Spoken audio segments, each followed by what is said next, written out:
الحمدللہ رب العالمین والصلاة والسلام علی محمد الامین اعوذ باللہ من الشیطان الرجیم بسم اللہ الرحمن الرحیم۔ خواتین و حضرات، اسلام اور ریاست ایک جوابی بیانیہ، اس کے 4 نکات کا مطالعہ ہم کر چکے ہیں۔ اب 5واں نقطہ زیر بحث آئے گا۔ اس میں موضوع یہ ہے کہ انسان دنیا میں بہت سے گناہوں کا ارتکاب بھی کرتا ہے اور جرائم کا بھی۔ عام طور پر علم و سیاست میں گناہ اور جرم میں یہ فرق کیا جاتا ہے کہ گناہ ایک اخلاقی برائی ہے، اس کو عام اخلاقی اصولوں پر بھی برائی قرار دیا جا سکتا ہے، یہ مذہبی حوالے سے بھی برائی ہو سکتی ہے، اس پر کوئی مذہبی نقطہ نظر پہلے سے کوئی سزا بھی مقرر کیے ہوئے ہو سکتا ہے۔ لیکن جرم یہ ہے کہ معاشرے کے خلاف، افراد کے خلاف کسی گناہ کا ارتکاب کیا جائے، یعنی وہ بھی گناہ ہی ہے لیکن وہ اس وقت جرم بن جائے گا جب اس سے کسی دوسرے کو نقصان پہنچتا ہے۔ اس میں یہ بات بھی کم و بیش عالمی سطح پر مانی جاتی ہے، یا آپ کہہ سکتے ہیں کہ انسان کا اخلاقی وجود اس کو قبول کرتا ہے کہ اگر کسی نے کسی جرم کا ارتکاب کیا ہے تو معاشرے کو حق ہے کہ وہ اس کو گرفتار کرے، اس کی سزا اسے دے۔ اس وقت بھی دنیا میں جو نظم چل رہا ہے اس میں یہ بات مانی جاتی ہے۔ اس میں ظاہر ہے کہ پھر ایک سوال پیدا ہوتا ہے، اور وہ یہ کہ کسی چیز کو جرم قرار دینے کے لیے کیا ہم کوئی واضح اور متعین معیار بنا سکتے ہیں؟ اس بات پر اتفاق کر لیا گیا ہے کہ یہ واضح اور متعین معیار 2 ہی نکات پر مبنی ہے۔ ایک یہ کہ کسی کا حق تلف کر دیا جائے اور اس کو دلوانے کے لیے معاشرہ کوئی کارروائی کرے، یا کسی کی جان، مال، آبرو کے خلاف کوئی اقدام کیا جائے تو معاشرہ اسے روکنے کے لیے یا اس کی سزا کے لیے کوئی اقدام کرے۔ چنانچہ میں نے بھی ایک مضمون میں، اس کو جن لوگوں کو دلچسپی ہو وہ دیکھ سکتے ہیں، قانون کی بنیاد کے زیر عنوان اس پر بحث کی ہے، اور یہ بتایا ہے کہ ریاست کوئی آسمانی حق لے کے نازل نہیں ہوئی، انسانوں نے اپنی ضرورت کے تحت اس کو وجود بخشا ہے۔ جب انسانوں نے اس کو وجود بخشا ہے تو انسان ہی اس کو اختیار دیں گے، اور وہ اختیار اتنا ہی ہونا چاہیے جتنا اس ادارے کے وجود میں آنے کا باعث قرار دیا جا سکے۔ ہم آخر کیوں اس کے لیے تیار ہو جاتے ہیں کہ اپنے اوپر ایک نظم کو گوارا کریں، ہمارا کوئی سربراہ ہو، اس کی طرف سے کوئی فوج اور پولیس بنائی جائے اور اسے ہمارے خلاف اختیارات دے دیے جائیں؟ اس کی وجہ بڑی سادہ ہے، انسان کو ارادہ و اختیار دیا گیا ہے، وہ اس کو غلط طریقے سے استعمال کرتا ہے۔ اس سوء استعمال کو روکنے کے لیے پہلے قبائلی سطح پر نظم وجود میں آئے، اس کے بعد بتدریج ترقی کرتے ہوئے دور حاضر کی منظم ریاست میں تبدیل ہو گئے۔ یہ دور حاضر کی منظم ریاست ذرا اس سے مختلف ہے، جیسے اس سے پہلے ہمارے ہاں امپائرز ہوتے تھے، لیکن بہرحال یہ تدریجی عمل ہے جو تاریخ میں اسی طریقے سے ہوتا رہتا ہے۔ انسان اپنے تجربات سے سیکھتا ہے اور وہ اپنے اجتماعی اداروں کو بہتر کرتا ہے۔ سب سے بڑا اجتماعی ادارہ جس کو انسان نے قائم کیا ہے وہ ریاستی کا ادارہ ہے، اور اس زمانے میں بھی آپ دیکھ لیجئے کہ مذاہب کے، نسلوں کے، رنگ کے اختلافات کے باوجود عالمگیر سطح پر اتفاق ہے کہ ریاست ہونی چاہیے۔ یعنی یہ خواب دیکھا تھا ایک زمانے میں مارکسزم کے علمبرداروں نے کہ کوئی اسٹیٹ لیس سوسائٹی بھی ہو سکتی ہے، لیکن وہ خواب شرمندہ تعبیر نہیں ہو سکا۔ انسان کی جبلتیں جب تک ایسی ہیں جیسے کہ وہ ہیں تو بہرحال کوئی نہ کوئی نظم قائم رکھنا پڑے گا تاکہ انسان کو انسان کے شر سے محفوظ رکھا جا سکے۔ غالباً اسی ضرورت کی طرف فرشتوں نے توجہ دلائی تھی جب انہوں نے یہ کہا تھا کہ پروردگار جب آپ ایک ایسی مخلوق بنا رہے ہیں جس کو آپ ارادہ بھی دیں گے، اختیار بھی دیں گے، تو اس کا نتیجہ تو یہی نکلے گا کہ فساد برپا ہوگا اور خون بہے گا۔ تو یوں سمجھ لیجئے کہ اس کے ساتھ ہی یہ ضرورت بھی سامنے آ گئی تھی کہ کوئی نظم انسان کو اختیارات کے سوء استعمال سے روکنے والا ہونا چاہیے۔ یہ سب وہ چیزیں ہیں جن کو مسلمات کی حیثیت حاصل ہے، یعنی میں نے ان کا خلاصہ کر دیا۔ اس وقت میں کوئی علم سیاست کی بحث نہیں کر رہا، خلاصہ کر دیا ہے کہ یہ وہ چیزیں ہیں جن کے بارے میں کوئی بحث نہیں ہو سکتی۔ اسی کے تحت یہ سوال پیدا ہوتا ہے کہ جب ہم کسی کا حق تلف کرتے ہیں اور معاشرہ وہ دلوانا چاہتا ہے، یا کسی موقع پر ہم کسی کی جان مال آبرو کے خلاف زیادتی کرتے ہیں اور معاشرہ اس کو روکتا ہے، یا ہم اگر اس زیادتی کا ارتکاب کر دیتے ہیں تو ہماری تنبیہ کے لیے، تادیب کے لیے، یا آئندہ سے اس چیز کو روکنے کے لیے سزا بھی دیتا ہے۔ یہ چیز تو بلا بحث مان لی گئی، لیکن جب ہم مذہب کا مطالعہ کرتے ہیں، خاص طور پر تورات کا یا قرآن مجید کا مطالعہ کرتے ہیں، تو یہ معلوم ہوتا ہے کہ اس میں بعض چیزیں بڑے سنگین مذہبی جرائم کی حیثیت سے بھی بیان ہوئی، بڑے سنگین مذہبی جرائم۔ یعنی ایک تو جرم کی وہ تعریف ہم نے سمجھ لی کہ کسی کا حق تلف کیا جا رہا ہے، اس میں کوئی نزاع نہیں ہے، یا کسی کی جان مال آبری کے خلاف زیادتی کا امکان ہے یا زیادتی ہو گئی، اس میں بھی کوئی نزاع نہیں۔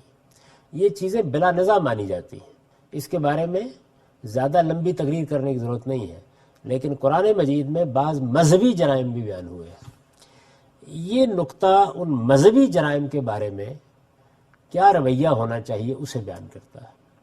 ہمارے ہاں جو مذہبی لوگ ہیں یا مذہب کی بنیاد پر معاشرے سے معاملہ کرنا چاہتے ہیں، وہ مذہبی جرائم کو بھی قابل سزا جرم قرار دیتے ہیں، یعنی جرم مستلزم قانون قرار دیتے ہیں۔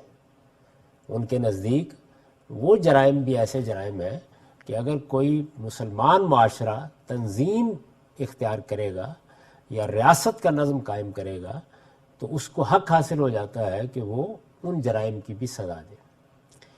شرک، کفر اور ارتداد، یہ تین جرائم ہیں۔ قرآن مجید کا بھی اگر آپ مطالعہ کریں تو یہ معلوم ہوتا ہے کہ وہ شرک کو ایک بڑا گناہ قرار دیتا ہے۔ یہ بھی معلوم ہوتا ہے کہ شرک کی بڑی غیر معمولی سزا قرآن مجید میں بیان ہوئی ہے۔ یہی معاملہ کفر کا ہے، یہی معاملہ ارتداد کا ہے۔ میں اس سے پہلے واضح کر چکا ہوں کہ کفر در حقیقت کسی پیغمبر کی طرف سے اتمام حجت کے بعد اس کا انکار کر دینے کے لیے قرآن مجید کی تعبیر ہے۔ تو شرک، کفر اور ارتداد، میں نے یہ لکھا ہے کہ شرک، کفر اور ارتداد یقیناً سنگین جرائم ہے، یعنی قرآن مجید میں ان کی سنگینی ہر قرآن مجید کو پڑھنے والا قاری محسوس کر سکتا ہے۔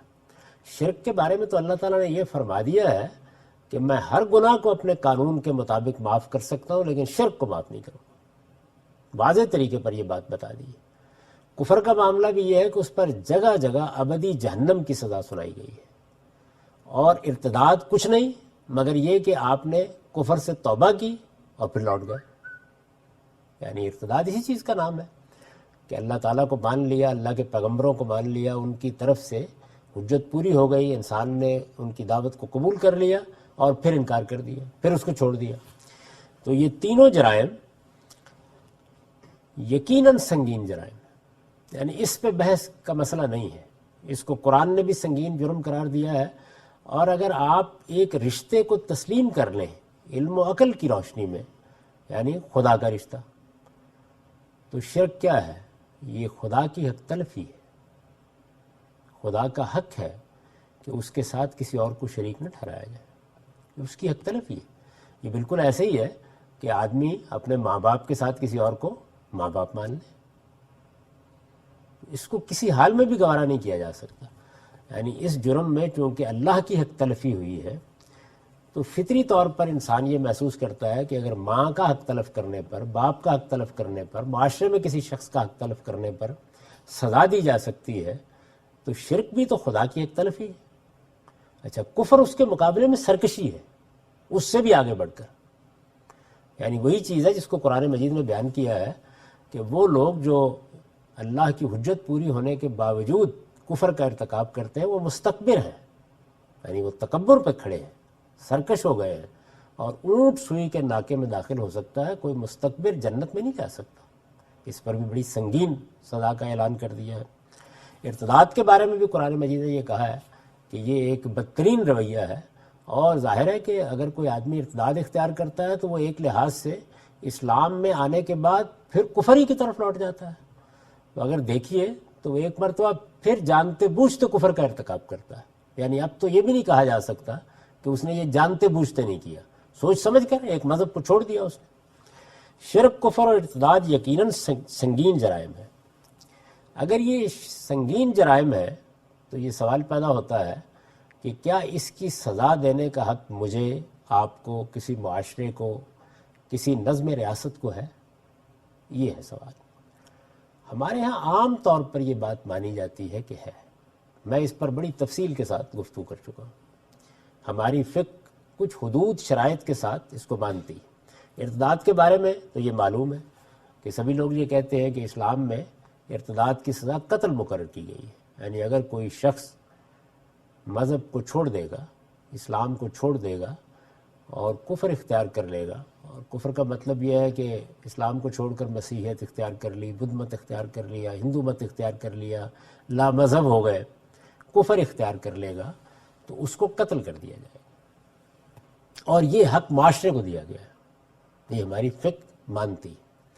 اسی طرح سے کفر اور شرک کے معاملے میں بھی یہ بحث پیدا ہو جاتی ہے کہ اگر کوئی اس کا ارتکاب کرتا ہے، اب تھوڑی دیر کے لیے تصور کیجئے کہ مسلمان اس کا ارتکاب کرتا ہے، یعنی ایک آدمی مسلمان ہے، شرک اور کفر کا ارتکاب کر رہا ہے، تو شرک اور کفر کی تعیین پھر ریاست کر سکتی ہے یا مسلمانوں کا معاشرہ کر سکتا ہے۔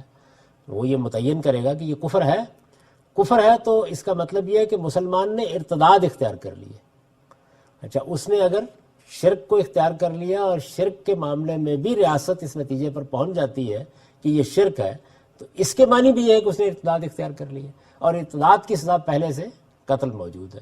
تو اگر آپ غور کریں تو تینوں جرائم کا ارتکاب اگر کوئی مسلمان کرتا ہے، یعنی وہ شرک کا ارتکاب کرتا ہے اور سوسائٹی اس پر فتویٰ دے دیتی ہے کہ یہ شرک ہے، کفر کا ارتکاب کرتا ہے اور سوسائٹی اس پر فتویٰ دے دیتی ہے کفر ہے، ارتداد تو پھر ارتداد ہے ہی۔ تو ان میں سے کسی چیز کا بھی ارتکاب کرنے کے نتیجے میں ہماری فقہ موت کی سزا تجویز کرتی ہے۔ اس میں جو استثناء ہے وہ یہ ہے کہ وہ لوگ جو اسلام کو چھوڑ کر شرک یا کفر کا ارتکاب نہیں کر رہے بلکہ وہ پیدائشی طور پر کسی دوسرے دین پر ہیں، ان کو ابھی دعوت دینی ہے، تو ان کے بارے میں عمومی اتفاق یہ ہے کہ ان کا غلبہ دنیا میں قائم نہیں رہنے دیا جائے گا۔ یعنی یہ بھی ایک نوعیت کی سزا ہے کہ ان کو سزا دی جائے گی، لیکن یہ محکومی کی سزا ہوگی۔ یعنی سزائیں جو قرآن مجید میں مذہبی جرائم سے متعلق بیان ہوئی ہیں وہ دو ہی ہیں، یا موت کی سزا اور یا محکومی کی سزا۔ تو ہمارے ہاں یہ تینوں کے تینوں جرائم ریاست اور معاشرے کی سطح پر جرائم مستلزم سزا ہے، جن کو قانون کی اصطلاح میں مستلزم سزا جرائم سمجھا جاتا ہے، یہ جرائم وہ ہے، اور ان کی سزا یا قتل ہے یا محکومی۔ اس میں کوئی اختلاف نہیں ہے، جو بات میں نے آپ سے عرض کی ہے اس پر عمومی اتفاق ہے، سبھی اس کو مانتے ہیں۔ چنانچہ میں اس کا بڑی تفصیل سے ذکر کر چکا ہوں ابتدا میں کہ مولانا سید ابوالعلا صاحب مودودی نے جو الجہاد فی الاسلام کے نام سے کتاب لکھی ہے، جس کی علامہ اقبال نے بھی بڑی تحسین کی اور جس کو ان کا ایک بڑا کارنامہ سمجھا جاتا ہے، اس میں انہوں نے اسی بات کو مدلل کرنے کی کوشش کی ہے کہ ہم دنیا میں کسی غیر مسلم کی حکومت نہیں قائم رہنے دیں گے۔ غیر مسلم کی حکومت اصل میں کفر کی حکومت ہے یا شرک کی حکومت ہے، یہ ہم قائم نہیں رہنے دیں گے دنیا میں۔ اسلام ہی کو حق حاصل ہے کہ وہ اپنا غلبہ قائم رکھے۔ یہ مذہب شیراں ہے، مولانا سید ابوالعلا صاحب مودودی کے الفاظ میں مذہب گوسفندہ نہیں ہے، بھیڑوں کا مذہب نہیں ہے۔ اس کو جو اختیار کرے گا وہ دنیا میں نکلے گا اس کا علم دے کر اور اس کا غلبہ قائم کر دے گا۔ اور اسی کے تحت انہوں نے یہ تفسیر کی کہ قرآن مجید جب یہ کہتا ہے کہ من یؤمن باللہ و یکفر بالطاغوت، تو طاغوت در حقیقت غیر اللہ کی حکومتیں تمام تر۔ یہ بالکل متفق علیہ معاملہ ہے کہ شرک، کفر اور ارتداد اس تفصیل کے ساتھ جو میں نے عرض کر دی قابل سزا جرائم ہے، یعنی دنیا میں اس کی سزا اسلامی حکومت، مسلمانوں کی حکومت دے گی، نہ صرف دے گی بلکہ پابند ہے کہ دے۔ چنانچہ ہماری فقہ میں اگر آپ پڑھیں تو ارتداد کی سزا کے بارے میں تو خیر کوئی بحث نہیں ہے، باقی جرائم کے بارے میں بھی مسلمانوں سے یہ تقاضا کیا گیا ہے کہ ان کی حکومت کو ایسی افواج بنانی چاہیے جو مسلسل اس کام کو دنیا میں انجام دیتی رہے، یعنی یہ نیکی خیر کا کام یا اپنی ایک ذمہ داری ادا کرنے کا کام انجام پانا ہی چاہیے۔ یہ بات اگر واضح ہو گئی ہے، یعنی موقف واضح ہو گیا، میں اگرچہ اس کی تفصیل اس سے پہلے کر چکا ہوں لیکن میں نے حوالہ اس لیے دیا کہ یہ بحث سمجھ میں آ جائے۔ تو اس پر میں کیا کہہ رہا ہوں، میں نے یہ عرض کیا ہے کہ شرک، کفر اور ارتداد یقیناً سنگین جرائم ہے، لیکن ان کی سزا کوئی انسان کسی دوسرے انسان کو نہیں دے سکتا۔ یعنی قرآن مجید سے یہ بات بالکل واضح ہو جاتی ہے، پہلی بات بھی بالکل واضح ہو جاتی ہے کہ شرک، کفر اور ارتداد سنگین جرائم ہے، اور دوسری بات بھی بالکل واضح ہو جاتی ہے کہ ان کی سزا کوئی انسان کسی دوسرے انسان کو نہیں دے سکتا۔ یعنی گویا میں عام فقہی نقطہ نظر کے بالکل برخلاف یہ عرض کرنے کی جسارت کر رہا ہوں کہ یہ جرائم دنیا میں مستلزم سزا جرائم نہیں، ان کو اللہ تعالیٰ نے اپنے ساتھ متعلق رکھا ہے۔ شرک، کفر اور ارتداد یقیناً سنگین جرائم ہے، لیکن ان کی سزا کوئی انسان کسی دوسرے انسان کو نہیں دے سکتا، یہ خدا کا حق ہے۔ یعنی جرائم ہے لا رہا ہے، اس میں کوئی شبہ نہیں ہے، لیکن سزا کا حق کس کو ہے؟ اللہ تعالیٰ کو۔ مجھے یا آپ کو حق نہیں ہے۔ وہ دو بنیادیں جن پر ہم سزا دیتے ہیں، یعنی دنیا میں کسی کا حق تلف کر لیا گیا، دنیا میں کسی کی جان، مال، آبرو کے خلاف زیادتی کا ارتکاب کیا گیا یا امکان ہے کہ زیادتی کا ارتکاب ہوگا، تو پریونشن کے لیے بھی بعض اوقات سد ذریعہ کہتے ہیں جس کو ہماری فقہی اصطلاح میں سزائیں دی جاتی ہیں، یا لوگوں کو روکا جاتا ہے یا ان کو حوالات میں ڈال دیا جاتا ہے۔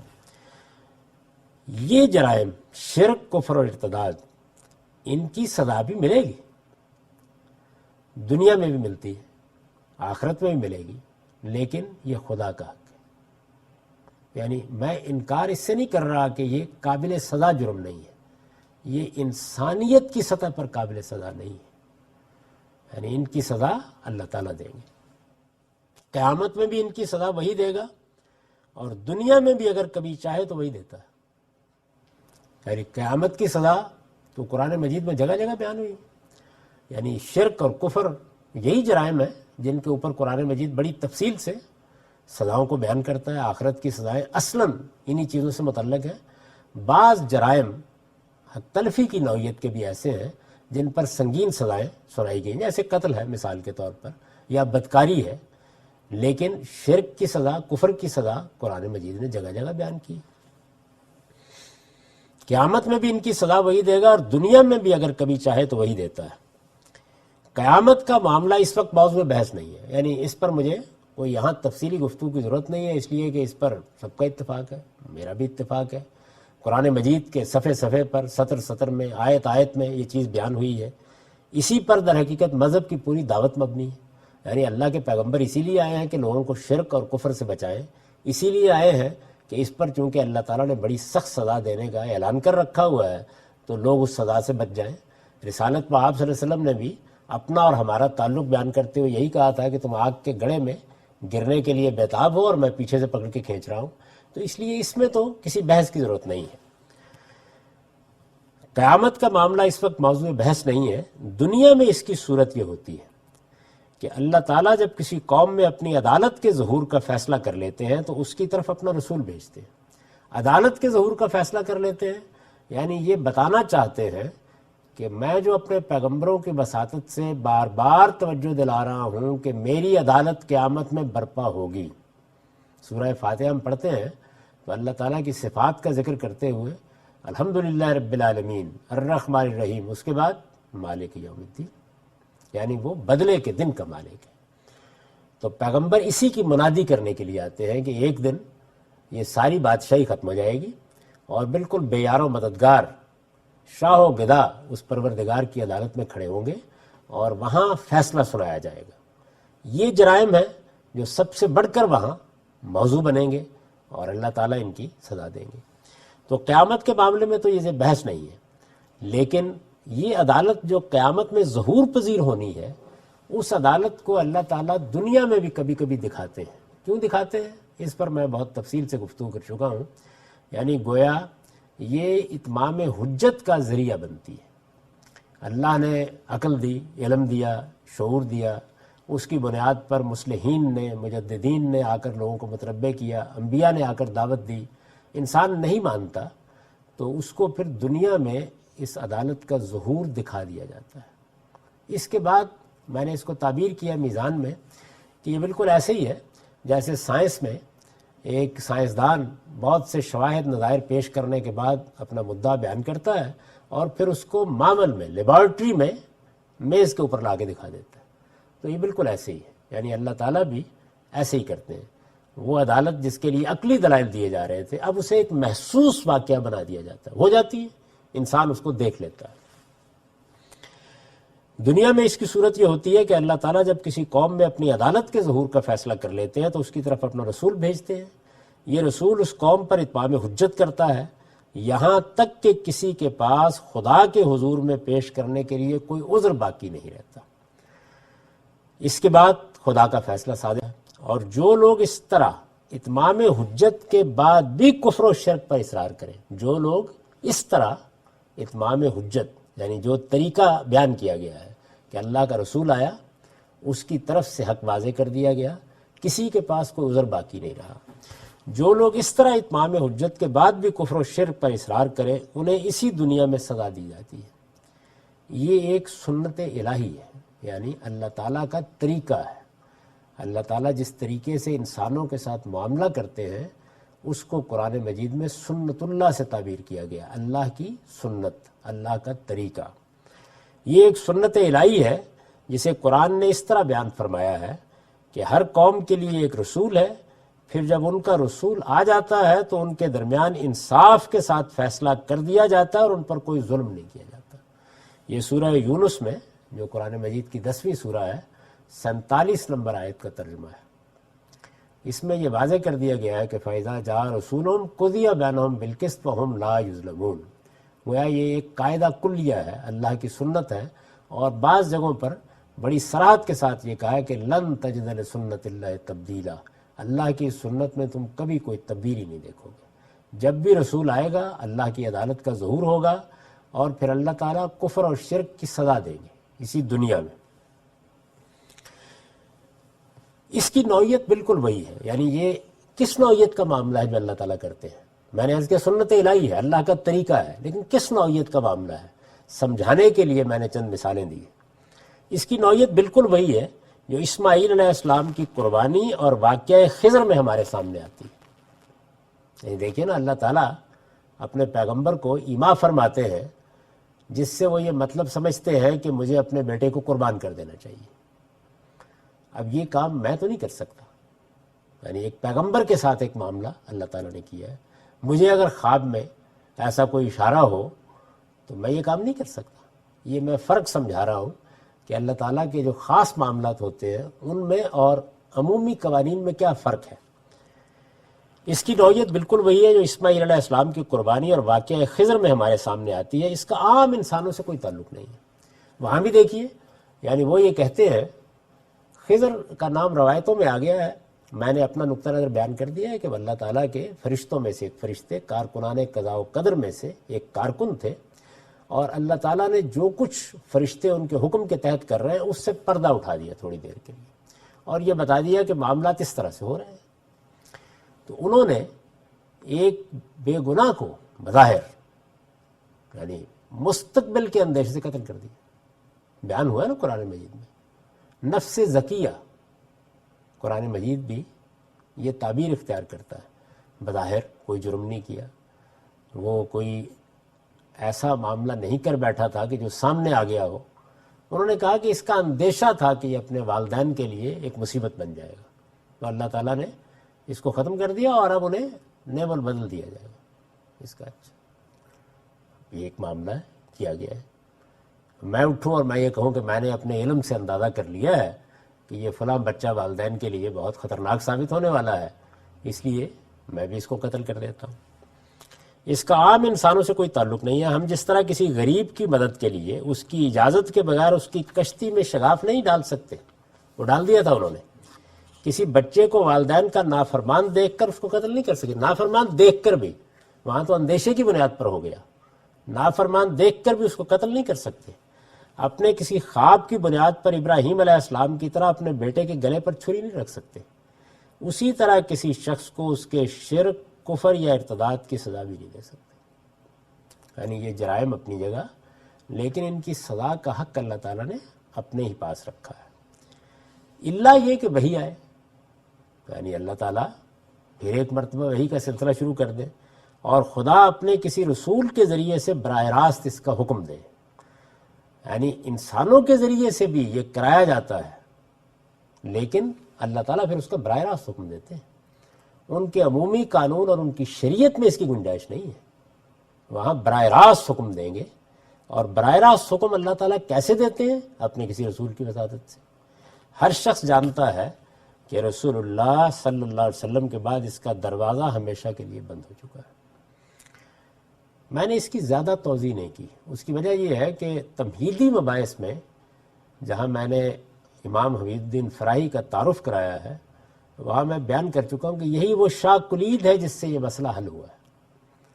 گویا انہوں نے یہ بتا دیا ہے تو قانون اتمام حجت کیا ہے، اس سے کیا فرق پڑتا ہے، قرآن مجید کے فہم میں اس سے کیا تبدیلی آتی ہے، اس پر بڑی تفصیلی بحث کر چکا ہوں میں۔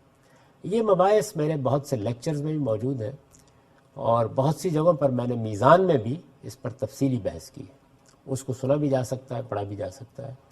تو اس لیے میں نے مختصر طریقے پہ یہ بتا دیا ہے کہ یہ بات طے ہے کہ یہ تینوں جرائم، شرک، کفر اور ارتداد، قابل سزا ہے، لیکن یہ کون دے گا؟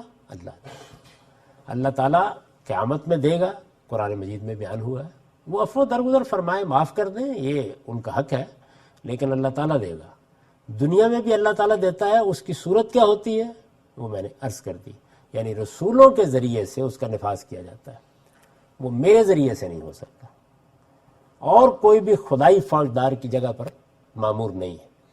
تو قرآن مجید ہی یہ بتاتا ہے کہ شرک، کفر اور ارتداد سنگین جرائم ہے، اور قرآن ہی یہ بتاتا ہے کہ ان کی سزا کیسے دی جائے گی، یعنی دونوں باتیں قرآن مجید نے واضح کر دی۔ اس وجہ سے اس معاملے میں ہمارے فقہا سے سنگین غلطی ہوئی ہے۔ شرک، کفر اور ارتداد سنگین جرائم ہے، اور یہ غلطی بھی انتہائی سنگین ہے۔ اس سے ایک بڑے فساد کی بنیاد پڑ گئی، مذہبی بنیاد پر، ایک انسان دوسرے انسان کے خلاف، ایک عالم دوسرے عالم کے خلاف، ایک لوگوں کا گروہ دوسرے گروہ کے خلاف اقدام کا حق حاصل کر لیتا ہے۔ یعنی دیکھیے، ایک تو یہ ہے کہ میں اعلان کر دوں کہ میں مسلمان نہیں رہا خدا نخواستہ، صرف اسی پر ارتداد مبنی نہیں ہے، میرے کسی عقیدے، کسی عمل کی بنیاد پر معاشرہ فتویٰ دے دیتا ہے کہ یہ ارتداد ہے، یعنی تم اب مسلمان نہیں رہے۔ اس پر اگرچہ ہم اس سے پہلے بڑی تفصیل سے گفتگو کر چکے ہیں کہ اس کا حق بھی کسی کو حق حاصل نہیں ہے، لیکن ہمارے ہاں جو فقہی روایت قائم ہوئی ہے اس میں ایسا ہی ہے۔ یہ جو آپ نے دیکھا ہوگا کہ بہت سے ہمارے علماء ایک دوسرے کے خلاف فتویٰ دیتے ہیں، مختلف گروہوں کے خلاف فتویٰ دیتے ہیں، یہ کفر ہے، اب اس کا نکاح ٹوٹ گیا ہے۔ آپ جانتے ہیں اس کا مطلب کیا ہے؟ یہ کسی مسلمان اور کافر کے درمیان تو نکاح کا تعلق نہیں ہو سکتا۔ تو یہ پہلا معاملہ ہوتا ہے۔ آپ خیال کرتے ہیں کہ چھوٹی سی بات ہے، چلیے نکاح دوبارہ کر لیں گے، لیکن اس بات کا شاید احساس نہیں ہوتا کہ ان کے پاس اس وقت نکاح توڑنے کا اختیار ہے، اگر مارنے کا اختیار آ جائے گا تو دوسرا کام بھی ہوگا۔ اس وقت اختیار ہی اتنا ہے، اس سے زیادہ ہے نہیں، تو وہ یہ کام تو کر ڈالتے ہیں نا، یعنی آپ کا نکاح ختم کر دیتے ہیں۔ یہ اصل میں علامتی اظہار ہے اس بات کا کہ اب آپ مسلمانوں کی جماعت میں نہیں رہے، توبہ کریں، رجوع کریں، دوبارہ مسلمان ہوں، اس کے بعد ہی یہ ممکن ہے۔ اور اس میں جو کفر کے فتوے لگائے جاتے ہیں ان میں عام طور پر اس کے یہ نتائج بھی بیان کر دیے جاتے ہیں، بلکہ قرآن مجید میں رسولوں کے اتمام حجت کے نتیجے میں جو ترک موالات کا حکم دیا جاتا ہے، یعنی ایک وقت ایسا آتا ہے جب عذاب قریب آ جاتا ہے یا سزا کا وقت قریب آ جاتا ہے تو اللہ تعالیٰ تعلقات توڑنے کا حکم دیتے ہیں، وہ اس کا بھی اطلاق کرتے ہیں، یعنی اب ان کے ساتھ کاروبار نہیں ہوگا، کسی بھی گروہ کے بارے میں، فرد کے بارے میں معاملات نہیں کیے جائیں گے، تعلق نہیں رکھا جائے گا، کھانے پینے کے معاشرت کے روابط نہیں ہوں گے۔ یہ در حقیقت وہ سارے اقدامات ہیں جو قرآن مجید میں رسولوں کے اتمام حجت کے بعد اللہ تعالیٰ کی طرف سے بیان ہوئے، یعنی اللہ تعالیٰ جب سزا دیتے ہیں اس دنیا میں تو یہ دیکھیے وہ ان مراحل میں دیتے ہیں، حجت تمام کی جاتی ہے، یہ حجت میرے آپ کے ذریعے سے نہیں، رسول کے ذریعے سے تمام کی جاتی ہے، رسول خدا سے براہ راست ہدایات پا کر اس کا فیصلہ سناتا ہے کہ اب کفر کا ارتکاب ہو گیا ہے، اس کے بعد سزا کے لیے مہلت دی جاتی ہے، پھر سزا کا نفاذ کیا جاتا ہے۔ سزا کے نفاذ کی دونوں صورتیں ہوتی ہیں، یعنی وہ اللہ اپنے فرشتوں کے ذریعے سے بھی دیتے ہیں، جیسے کہ قوم عاد کو دی، قوم سمود کو دی، قوم صالح کو دی، وہ انسانوں کے ذریعے سے بھی دی جاتی ہے، جیسے محمد رسول اللہ کے ساتھیوں کے ذریعے سے دی گئی، اور یہ کہا گیا کہ یعذبہم اللہ بایدیکم، اللہ تعالیٰ تمہاری تلواروں سے، تمہارے ہاتھوں سے سزا دے گا۔ اللہ نے اعلیٰ اور جاریہ بنایا ان کو، میرے فرشتے میرے حکم پر سزا دیں گے، تم دو گے۔ سزا پھر دونوں صورتوں میں دی جاتی ہے، یعنی موت کی سزا، محکومی کی سزا، دونوں سزائیں، اور اس میں بھی وہی فرق ملحوظ رکھا ہے جو قیامت میں رہے گا۔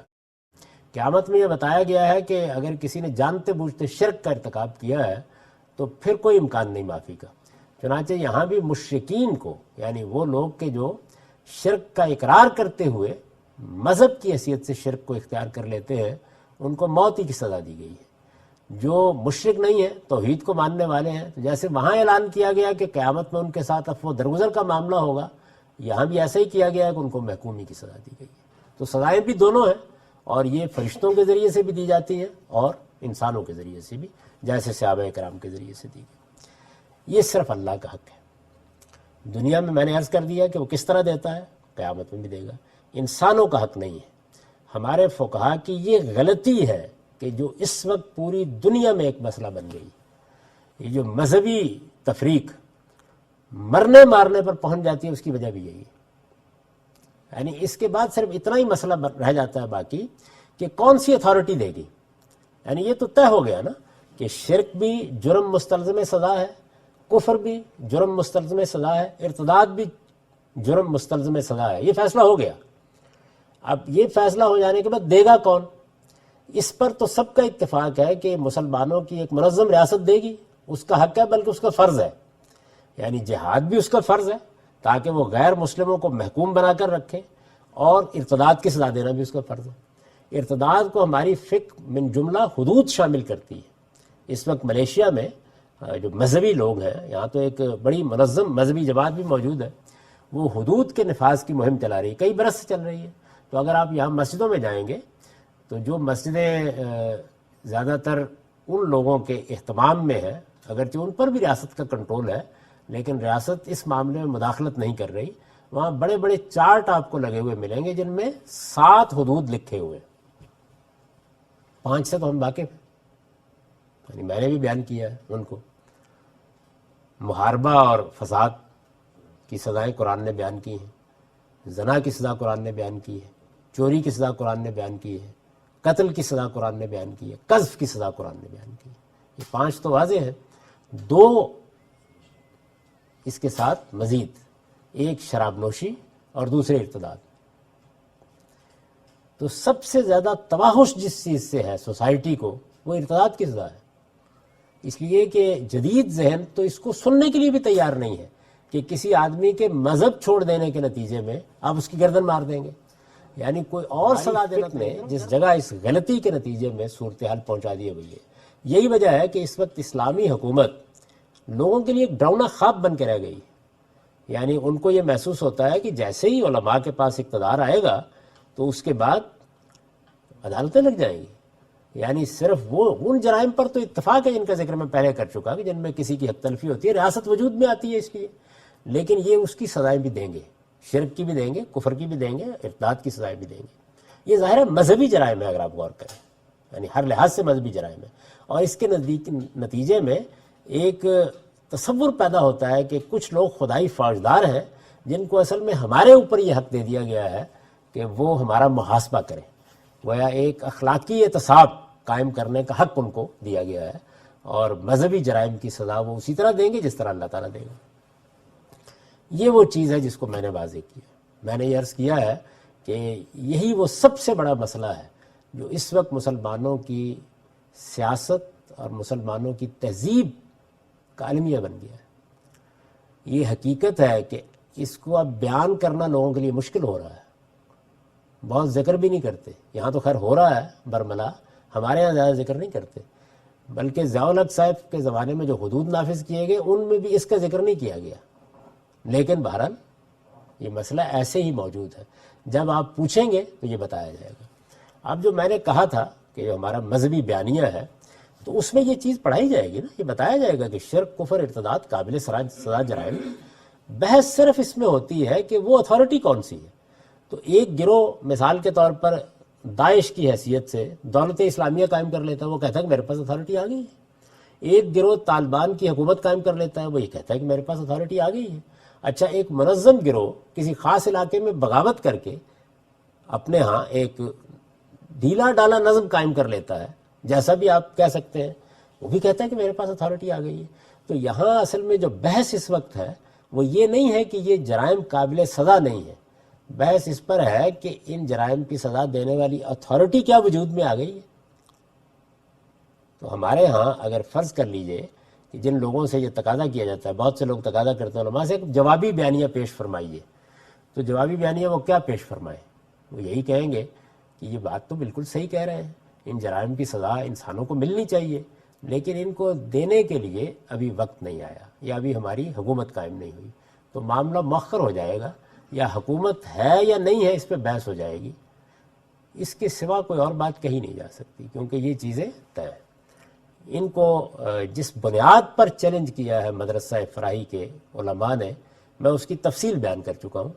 قرآن مجید اس کو کس طرح بیان کرتا ہے، چونکہ یہ بات بہت پہلوؤں سے زیر بحث آ گئی ہے تو یہاں میں نے اس کی زیادہ تفصیل نہیں کی۔ اس پر اب آپ سوالات کرنا چاہتے ہیں کوئی تو کر لیجئے، ورنہ پھر ہم چھٹے نقطے کی طرف بڑھ جائیں گے۔